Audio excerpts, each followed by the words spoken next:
I will now read out Gambia's final submissions.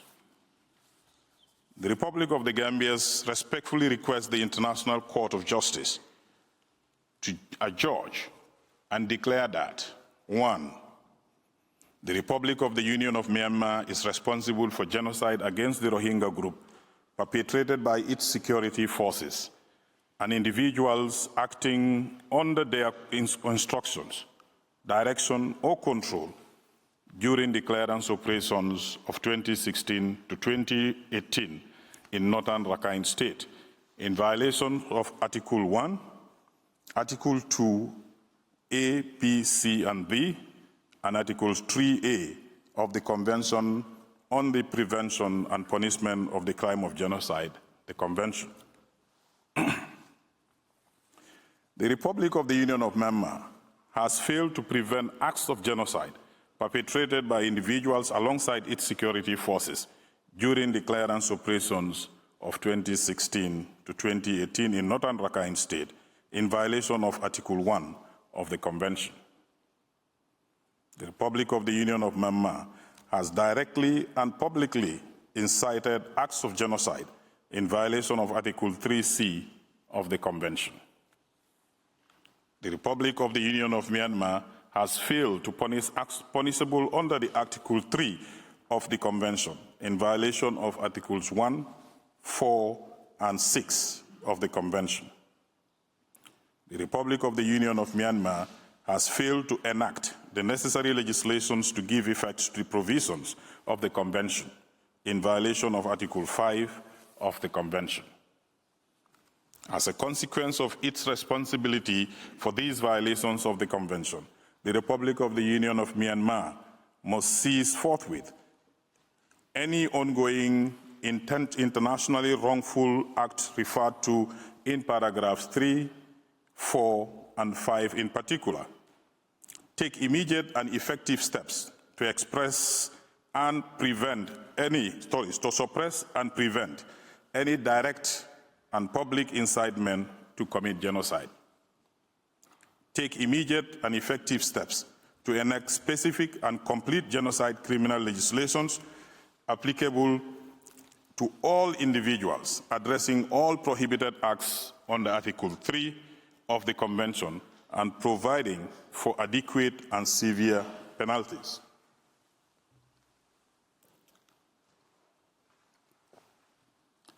Take immediate and effective steps to submit to trial before an independent and effective tribunal, including before an international penal tribunal, those members of its armed forces, police and other security forces, or any other persons within its jurisdiction who are suspected on probable grounds of having committed acts of genocide referred to in paragraphs 1 and 2 and punishable under Article 3.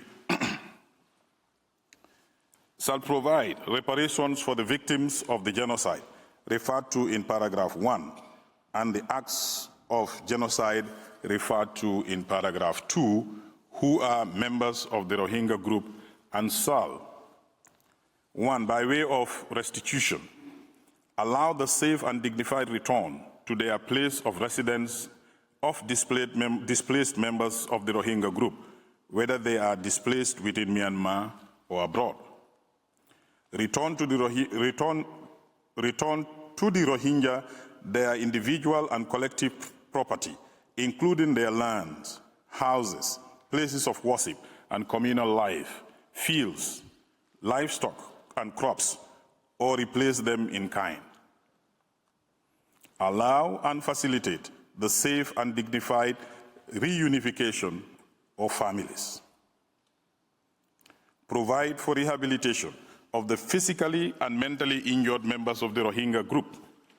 Such rehabilitation must include adequate medical and physiological care, as well as legal and social services.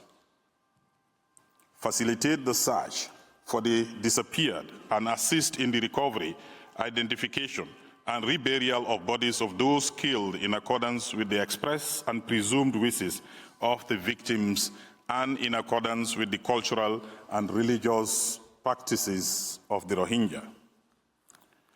ensure that protection of the Rohingya against discrimination and persecution, ensure the right of the Rohingya to identify as such, ensure the liberty and freedom of movement of the Rohingya within the Myanmar and remove any restriction on their place of residence, and remove any restriction or discrimination on the employment or access to livelihoods of the Rohingya. Compensate and provide any additional form of reparation for any harm, loss, or injury suffered by the Rohingya victims that is not capable of full reparation by restitution. Must offer assurances and guarantees of non-repetition by notably providing full and equal citizenship of all members of the Rohingya group who are present in Myanmar or have been displaced due to events for which Myanmar bears responsibility under the Convention.